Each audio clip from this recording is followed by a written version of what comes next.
So, you're a Cleveland Browns fan. Just how big of a fan are you? Do you deserve a seat at the Dawgs Table? Well, you're here, aren't you? The best fans, the most patient fans in the league.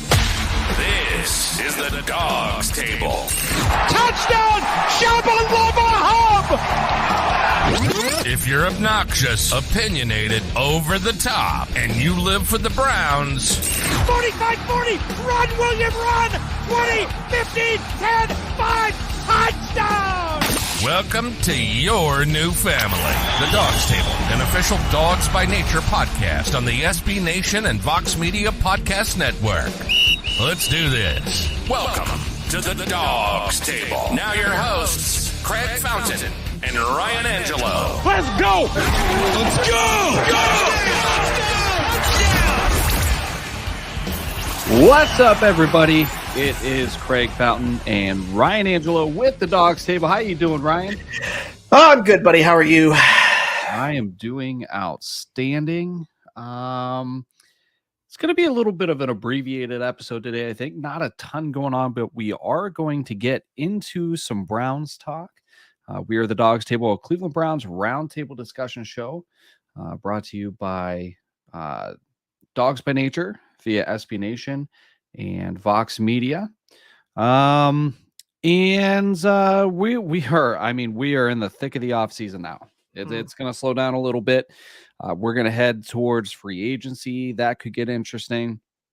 Last week we covered the defensive coordinator hiring of Jim Schwartz, which was pretty cool. And so we'll be getting into free agency over the next few weeks and headed towards that, and then start getting into some draft talk. And then, of course, whatever's going on with the Browns until then. So let's start off the episode with some good news, right? Former Browns running back Peyton Hillis has been discharged from the hospital, and he almost drowned. He was in the ICU for quite a while, saving his kids, reportedly. Went into the water, ran into some trouble trying to save them, if you hadn't caught that news. But anyways, he was in the hospital for a while. He's been discharged. Great news. And on more of a football note, the New York Jets, they tried poaching us for one of our best. They requested an interview with offensive line coach Bill Callahan, and they were interested in talking to him about an offensive coordinator position. Can't have him. Sorry. Nope, can't have him. He said, nope, no thanks, but no thanks. I'm going to sign an extension with the Cleveland Browns. I'm going to remain their offensive line coach. And that is phenomenal news. Big win for them. Big win. It might end up being one of the most underrated moves of the entire offseason, regardless of what happens next. Huge. But that's not the only Browns position coach that they were interested in. The many teams, including the Jets, requested to interview Chad O'Shea, which is our wide receivers coach and passing game coordinator. So he's been a popular guy. The New York Jets, the Ravens. Trying to think if anybody else was in on that. He is interviewing, or he did interview with the Ravens. Let's see. When is that going to be? What do you think about Chad O'Shea? I don't know. That's a tough one. I admittedly don't know a whole lot about his career before he came to the Browns.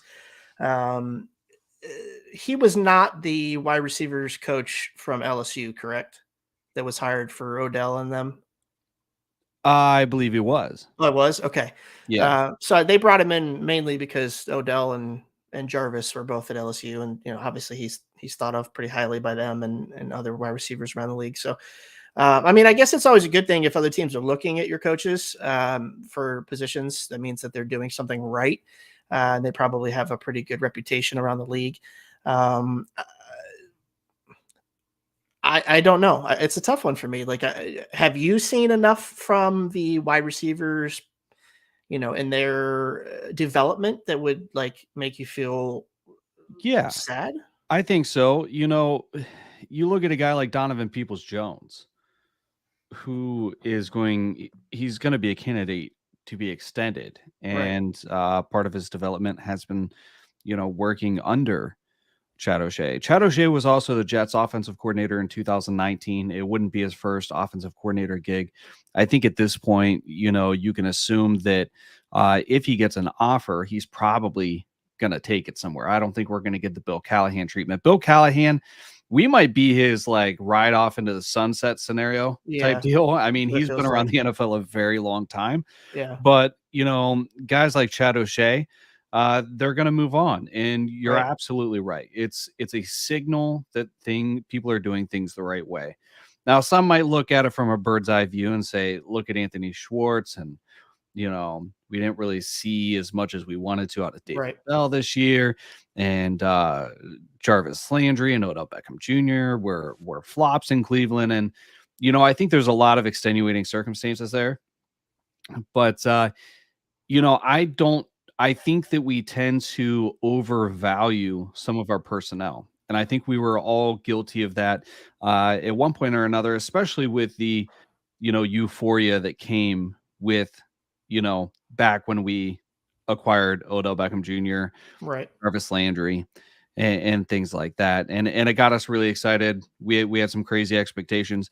And again, with Donovan Peoples-Jones, I mean, let's not forget, he is a tremendous talent that's come a long way, but he was very raw. He was a 6th-round draft pick. And what he's doing right now is to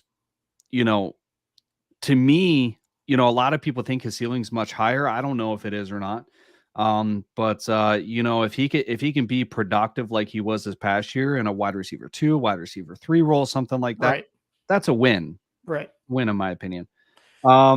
Yeah, I agree with that. I mean, I guess you would prefer not to see one of your better coaches go to an in division rival. If you're going to lose them to somebody, I'd rather lose them to someone other than the Ravens, I guess. You'd hate to see him go somewhere and make someone else's, wide receiver core better, especially somebody in your own division. So, I guess, yeah, I mean, I would want to keep him, obviously. I kind of agree with your point there with DPJ, because I think he did develop quite significantly this year, and a lot more than I thought he was going to. Although he came from Jim Harbaugh at Michigan, and he was completely utilized terribly there. So that doesn't surprise me all that much. But yeah, I mean, it would be, I guess it would be a loss for the Browns. Let's just go with that. Yeah, absolutely. But that's going to happen, Yeah. If you're talented enough, both from, players on the field, through the coaching staff, through the front office, if guys are leaving for promotions, it's just an unfortunate part of being Yep. successful. It comes with the territory. So it's actually a good sign. So Yeah. speaking of coaches, there's something that I want to hit you with, and I did not prepare you for this.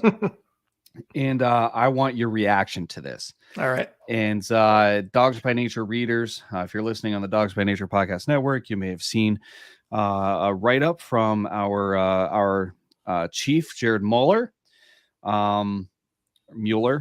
Jared Mueller. And this surprised me. All right. Okay. He did a write-up on this. Hit me. All right. Somebody went through Sumer Sports. Okay. I'm not real familiar with them, but they do like statistics and analytics and things like that. Okay.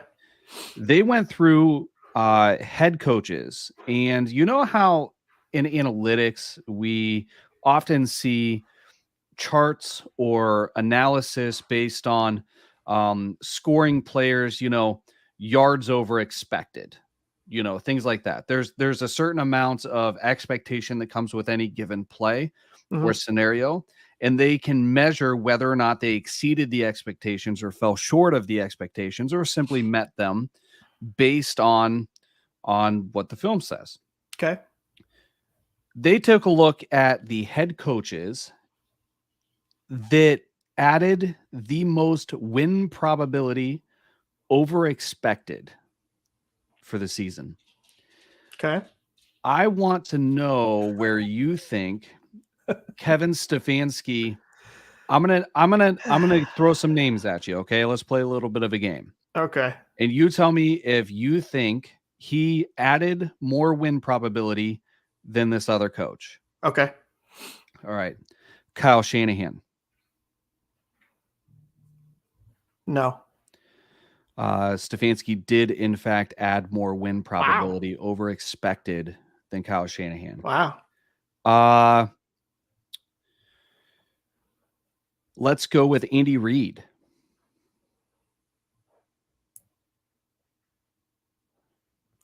I want to say no because it's Andy Reid, but I feel like this is a trick. So I'm going to say yes. Yes, Stefanski added more win probability over expectations than Andy Reid. Wow.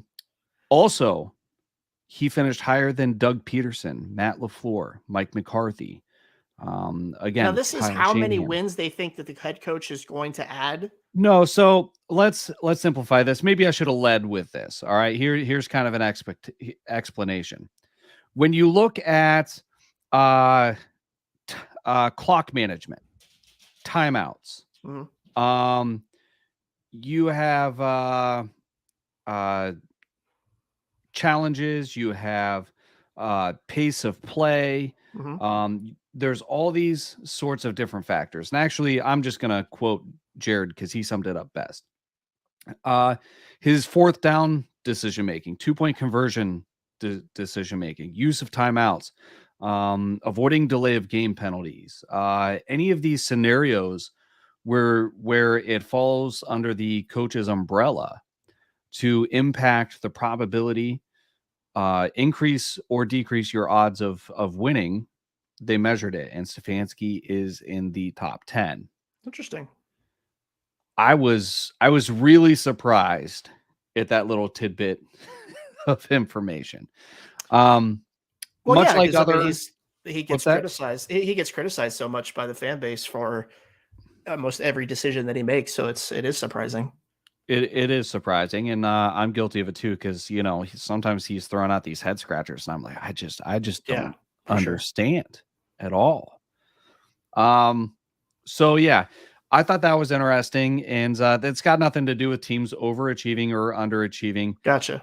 Jared noted, so it's not about talent or anything like that. It's about decision making in the results. So yeah, I thought that was pretty cool. That is cool. All right.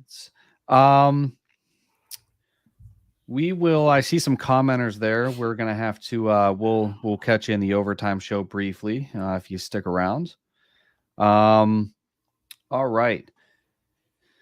Trying to think of what else we got going on. How do you feel after this past weekend watching football? We saw the Cincinnati Bengals advance over the Buffalo Bills, and it really wasn't even that close of a game. How do you feel about the prospect of competing within the AFC North over the next few years? And do you think the Browns are equipped to do it? Man, that's a tough one. I actually saw, this was a topic of conversation that I saw somewhere. It was either an article or a tweet or something like that came up during the playoffs this past weekend, where somebody had asked, how do you feel about the Browns moving forward? Do we think that we're close to competing at that level?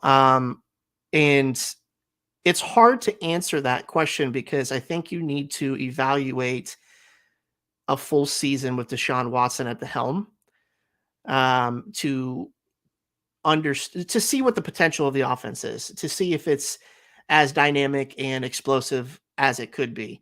That being said, I think defensively, we are much further off than people would like to admit. I just don't think that the level of consistency exists on the defensive side of the ball for the Browns that would be needed to compete at that level. And that's hopefully something that's going to be fixed from Jim Schwartz coming in and changing the defense up and, hopefully getting some people that fits his system a little bit better, things like that.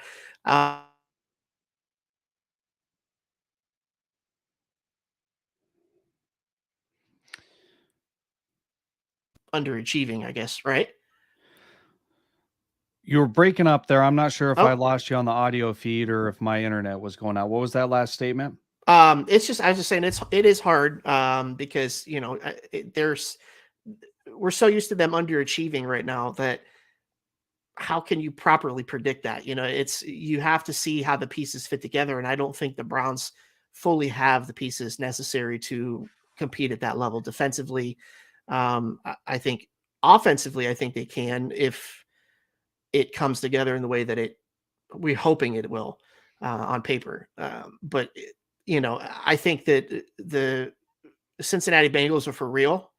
I think this division is going to be extremely hard for the Browns. I think Joe Burrow is going to be a mainstay in this division for quite some time. He's an extremely good football player. He's extremely intelligent. And I think that the head coach of the Bengals isn't a fluke. I think that he obviously knows what he's doing. And I think Browns fans are naive to say that he was a fluke. And, their season last year was a fluke because they're one win away from being back-to-back Super Bowl appearances. And, That's impressive. that's impressive. I mean, how many It's times does that happen outside of New England? You know what I mean? yeah. Like it doesn't happen very often. So, I would venture to say that I think, and I'm a pessimist. We've gone over this before in the eyes of most Browns fans, but I would venture to say we're not even close on offense, right? Like, Joe Burrow is going to be a mainstay, assuming they can afford him when it's contract time. I'm sure they'll find a way to afford him. right. But I think they have a far better wide receiving core than we do. I think that unless you pair somebody with Chubb, I think that Mixon Pirine 1-2 punch, and they can even upgrade Pirine pretty easily. Yeah. That's a force to be reckoned with. I think the primary disparity is the offensive line when you're comparing the Browns and Bengals offenses. And Deshaun Watson, we know that he has talent, but it remains to be seen if he's going to meet or exceed the expectations that Browns fans have for him based on what he's done in the past, and whether or not that'll translate to wins. And then, of course, on defense, they just have the better team. So right when the Ravens and Steelers seemingly have taken a step back, you have the Bengals to swoop in, and they're doing what we were hoping we would have done. Right. So I am not super confident that we are going to that we're equipped yet to compete. Now, it's easy to say free agency hasn't happened yet. The draft hasn't happened yet. I don't think that they're going to make any moves that are going to move mountains, that are going to get us to that point immediately. And I think that one of the things that we're going to have to pay attention to this upcoming season is just how it all comes together. The plan hasn't come together yet. It hasn't come to fruition. It hasn't come together because it hasn't had the opportunity to yet. Right. So whether or not that plan comes together remains to be seen. It's likely, Right. but I'm not even ready to talk about whether or not we can compete with the rest of the AFC when we don't even know if we can compete within our division. So, Right. I mean, look at the teams that are deep playoff contenders this year. They're extremely dynamic and explosive offenses. And that's essentially what the NFL is turning into is dynamic offenses, right? Down the field passing game. The days of, smash mouth running the football are kind of over, to be honest. Like, I know that we have Nick Chubb. I know he's an amazing football player. And I know Browns fans think that it's blasphemy to say anything negative about the run game because they just want Nick Chubb to have the ball over and over and over again. But there's not teams really around right now that are winning with that blueprint and are winning at the high level. So it's kind of where the organization needs to go in the future, in my opinion. And I was clamoring for this last year is that I want to see a more dynamic passing game. I want them to go out and make the moves necessary to put a dynamic passing game on the field. And that's honestly the best thing that the Bengals did was pairing Jamar Chase with Joe Burrow.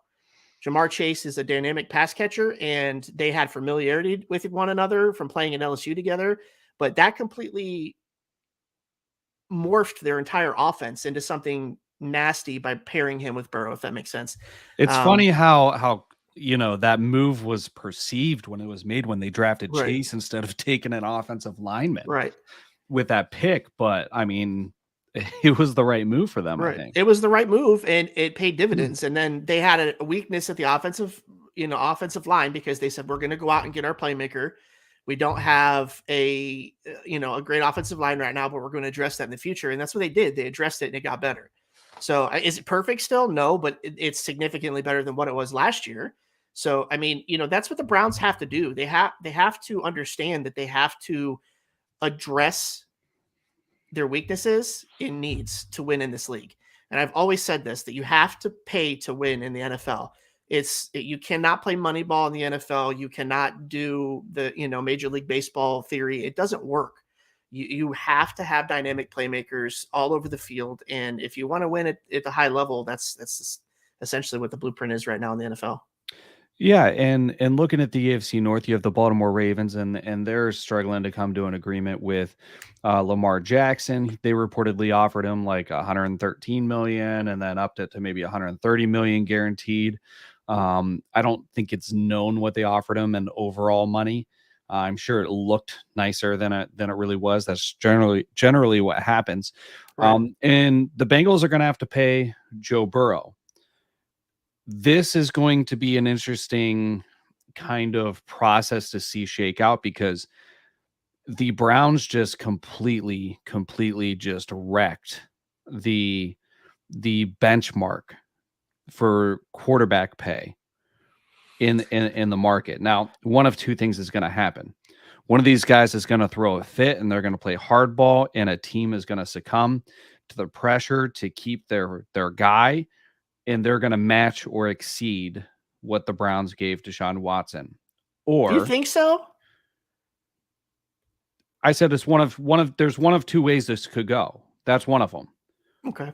I'm not saying that'll happen with Lamar Jackson, but like the only way that doesn't happen is, if essentially collusion, right? Like pretty much every general manager outside of Berea goes, that's an outlier contract, 0% chance. We're not having it. We're not paying you that. Nobody's going to pay you that. And then they take the risk, and the guy walks out the door, and they go see if somebody's willing to pay. Right. Well, they find a team like the Browns that are willing to pay. I mean, it is going to reset the market. So does the Deshaun Watson contract tie the hands of Baltimore and Cincinnati when it comes to their quarterbacks and their futures and what they got to pay them? Kind of, but not from it's not like some strategic advantage. Right. It's just going to impact the negotiations. Now, Right. The salary cap is the salary cap.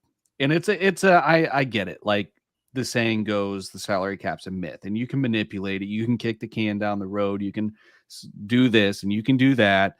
But at the end of the day, there's so much money to go around. And if a team decides to throw that money at the quarterback, they'll throw it at the quarterback. Right. I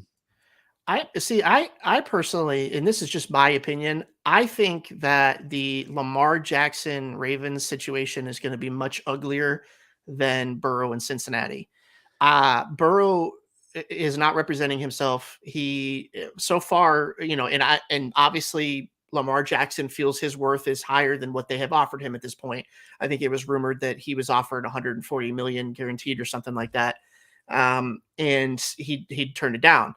I think that the Ravens would be more likely to move on from Lamar Jackson versus Cincy situation. They're not going to have that situation in Cincy, because Joe Burrow is the type of person that I think he's going to work in conjunction with the team, and his representatives will work in conjunction with the team. And I think that his personality is he's going to do what's best for both parties, and he's going to get paid. Let's be honest. He'll get paid a lot of money, but I don't see Joe Burrow as the type of person that's going to walk into Cincinnati's front office and say, this is what I'm worth, and if you don't pay me this, I'm not taking it, kind of thing, versus what Lamar Jackson is doing to the Ravens. Does that make sense? Yeah, I mean, to an extent, I do feel like these guys are going to try to get every penny they can, and why wouldn't they? It's not selfish. It's not being a team player, Right. and Brady in New England, kind of, I don't know. He got a nice image from the way he handled his contract scenarios. Did he leave money on the table? Maybe. But I think Joe Burrow is a lot closer to Brady than he would be the opposite direction. Here's where I think it's actually going to matter, though, because you look at quarterback pay, and actually it really goes for any position, but, because of the money quarterbacks are demanding, the owners, when it comes to guaranteed money in these contracts, they're required to escrow that money. And if there's not enough money in the bank, they can't do it. And it's actually, who was it? I can't remember if it was Vegas. One of the teams last year or the year before, I forget which free agent they were going after, and they couldn't afford to escrow the money necessary to pay the guaranteed money, and they were out of the running. Now, that could be a concern with Cincinnati. Some of these owners, don't get me wrong, they're wealthy, but they may not have $230 million sitting in the bank to escrow for their quarterback if they get a Deshaun Watson type contract. So that could play a factor, but see, then that kind of defeats the purpose of the salary cap. That's something that the NFL is going to have to take a look at. If the Watson contract did in fact set the market, because what's the whole purpose of the salary cap? It's to level the playing field, right?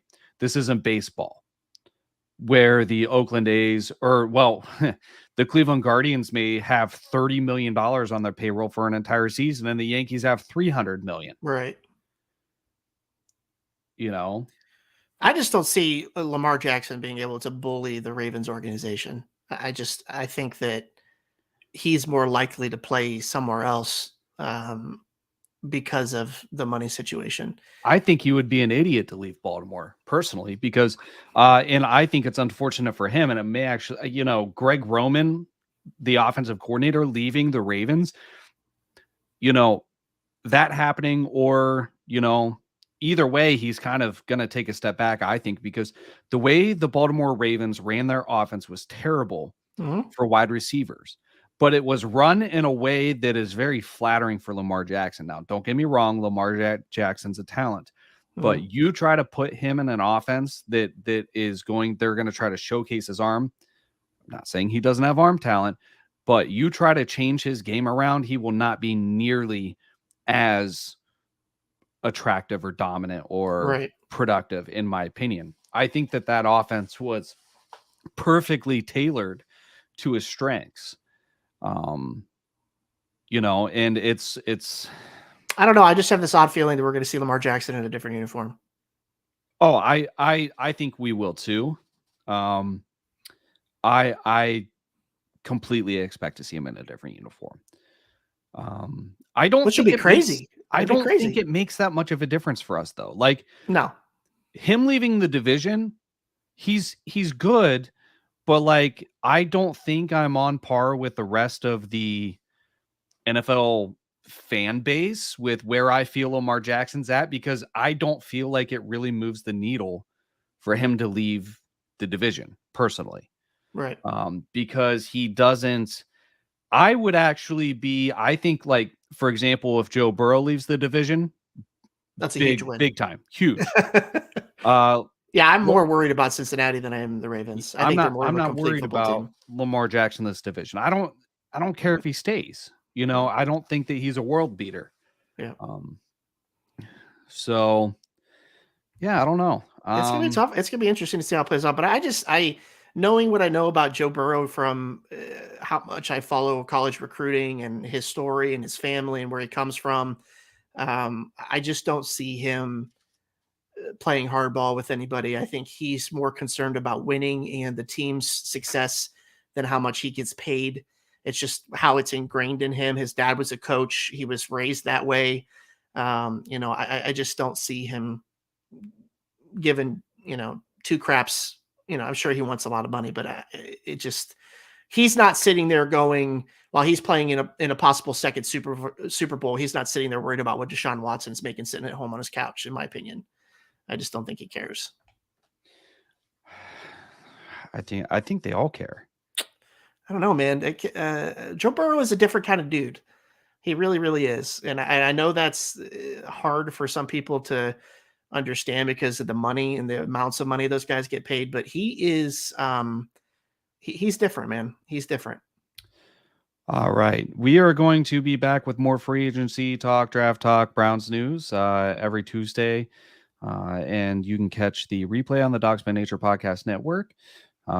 Stick around if you guys are watching. I see all of your questions in the comments. We are live on YouTube, Facebook, and Twitter as we record this. We will head to the overtime show and answer all of your questions. So this is it for this episode for Dawgs By Nature podcast network. This is Craig Fountain and Ryan Angelo with the Dawgs Table. Go Browns. Go Browns. All right, questions. Here's the questions. Here's the questions. Joe, this is my favorite question so far. No. Not really. Yes and no. Lamar is a superior rushing quarterback. I think they're relatively I think they're different. I think that their arm talent, their throwing game is similar. Deshaun has a little bit of an advantage in a drop back type role where it's pass first. But he's far inferior to Lamar on the ground. So I would have to say they're pretty even. Ryan? Yeah, I agree with that. I mean, obviously we have to see what type of form Deshaun comes back to, if he does it all. What do you guys think? Joe's laughing at me for some reason. But yeah, I mean, Lamar is definitely a more dynamic runner. I think they're both really good at improvising. But I think you're right. Deshaun is more of a drop back and pass quarterback than Lamar would be. Yeah. I mean, Deshaun was in a high volume passing offense, whereas Lamar wasn't. Right. And that really should tell you. I mean, if they're not having Lamar throw the ball that much, it kind of tells you that there's something off there, right? Doesn't it? That they know his limitations. Well, I don't know if it's that or if it's by design, but like Lamar can make some really impressive throws. He can. But you wouldn't want to lean on his arm completely. Right. You have to design that game plan around his legs, right, in my opinion. Right. So, but I've seen him make just some absurd throws. We've seen it. Yep. Lamar in San Francisco would be interesting to see, Andrew. I would be shocked to see him go to Miami. What's that? Miami. I don't think he ends up in Miami, but I don't think he ends up in San Francisco either. No. I could see him landing. I don't know. All right. I want to hear what Joe has to say here. What's up, guys? Bald head it is. Not much. No, I was just laughing from your statement, Craig, of, well, no. Freaking hilarious. That's what I was laughing about. But I think what it comes down to, obviously, it's got to be the scheme that the offenses run, and you have to tailor to your quarterback. So I guess I'm just really interested to see how Deshaun responds to that, just because Stefanski, convinced him, to come to Cleveland with their talking, supposedly. Right. With the playbook. Yeah. So, couple $100 million check was in between the pages in the playbook. And right. And Deshaun's like, I love this offense. And everybody's like, Stefanski got him here. Every page is another check and another check. And he opens the book up and he's like, oh, that's beautiful. I like that play. I love this play. This is great. I will not be returning this book. I will be keeping this book. I can take this home, right? But, so I think that'll be pretty interesting. I don't see Lamar coming back to Baltimore again. I think he's just, he's one of those guys that he's going to stand pretty firm on getting paid. He wants to get his own. I mean, I think we're seeing a lot of that from the superstars in the NFL is that they want their money, and rightfully so, to be completely honest. Get as much as you can, I think. They literally sacrifice, for what? Maybe what's the league average? 3 years, 4 years, Right. So it stands for not for long. So get paid. Right. But I see, Lamar leaving, and honestly, I mean, okay, so then what? Brett Huntley? I mean, he didn't look too bad, but I mean, is he or the future of the Ravens if they don't stay, or who do they go for after in free agency or draft? I think Lamar actually moves the needle a little bit more than what you were kind of saying, Craig. Before.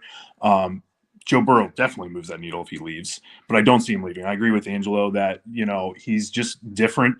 I think I remember reading a story where he bought a bunch of farmland and is leasing it back to the farmers for like pennies on the dollar. Like he's not making any money off of it because he wants the farmers to succeed. Like, and then he, donating a bunch of money to the food bank down in his hometown near Athens. Like the dude is definitely different. So agree with you, Angelo, that he would probably be more of a Brady, type contract person, to have him surrounded with, keeping that wide receiver core. Heck, that's what I would do.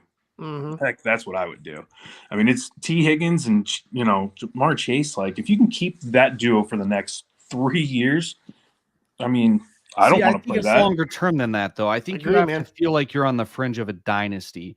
It made sense for Brady over time because he was essentially part of a 20-year dynasty. Why can't the Bengals be able to do that?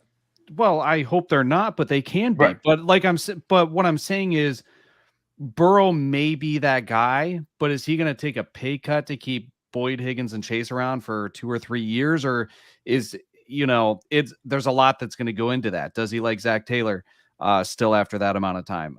Does he like the front office? Does he like, well, they does better he like him? Cincinnati? I mean, I guarantee you that he loves playing in Cincinnati. That's good. That's good for them. All right. Let me ask you, Joe, because you asked me. Okay. Deshaun or Lamar? Ooh, Who's the better quarterback? I mean, it's, we saw a very small sample size of Deshaun this year, and I got to see what he gets through in this offseason. Go off of his 2 years ago, Sure. 700 games ago or days ago when he was actually playing. Which version? Oh, I would take Deshaun, I think. I think his arm is a lot better. I'm still coin flip. Okay. That's what I was thinking about. I wasn't. Oh, if we were going off of this year, it would be Lamar all day long. Right. Looking back at where he was in Houston, I think it's kind of a coin flip. Right. I get that. I get that. I'm documented as not a fan of the style of offense that the Baltimore runs. And I'm not a huge fan of Lamar Jackson as a consistent high volume arm talent. He can make tough throws, but if you really don't want him throwing 40, 50 times a game. And when he does, it's a shootout. Right. Joe Burrow or Deshaun Watson? Oh, Joe Burrow. Okay. All right, we're on the same page. I'd trade him for him tomorrow. We might have just got canceled on Brown's Twitter for saying that. I mean, what do you think? What do you think would happen if I tweeted that out right now? I would take Joe Burrow over Deshaun Watson. You get a lot of probably angry Browns fans. Yeah. No, I don't think but so, then you might get a lot of Browns fans to say, you know what? He's pretty damn good. I think there's a lot of Browns fans that are huge Buckeye fans that are fans of Joe Burrow when he went to LSU, and it just sucked that he came to the division. But you got to recognize talent when you see it. Like, I mean, he can be that dynasty guy. Honestly, Yeah. I think so. He can Listen, be a dynasty guy. there's very few guys that come into the National Football League at that position that possess that it factor. And you would obviously like every NFL quarterback to have that it factor, but there's just some guys that have that edge to them, and it's that competitive edge that keeps them going, and you just watch Joe Burrow play and how he talks and interviews, and everything to him is a chip on the shoulder, even if it doesn't need to be. He uses everything as a competitive edge, even if it doesn't need to be. You know what I mean? Like, he just has that drive about him that's that it factor that you just wish that you saw from every quarterback, like in the NFL. It would just be a completely that Baker insane league Mayfield if it was like moxie. that. But Yeah, but he's quieter than Baker, though. Like, he puts it on the field. He leaves his swagger on the field, when he, but he doesn't take it. He's more humble, and that's what I like about him. I think Baker's arrogance is misconstrued. Maybe, but he does it to himself. I don't know. If I had to listen to Tony and Mary Kay ask me questions, I'd probably be a dick too. They're the worst. Tony's such a troll. I hate Tony so much. Fuck on. Well, guys, I'm gonna get going, but great always talking to you real quick. Yep. Every week. I may see you next week. All right. Thanks for joining. We'll see you later. You're on mute, I think, Ryan, or I can't hear you. can you hear me now? Yep. Yeah, I'm having connection issues or something. It keeps coming in and out, and like I'm talking, and then like you guys are talking, and so I'm like, what the hell? I don't think we could hear you. I think that's why we were talking over you, is because we didn't notice you were okay. in. Oh, all right. Well, I think that's it for tonight. And join us next week, Tuesday at 9 p.m. We'll go live right here. Thank you for everybody for tuning in. And until next time, go Browns. Go Browns.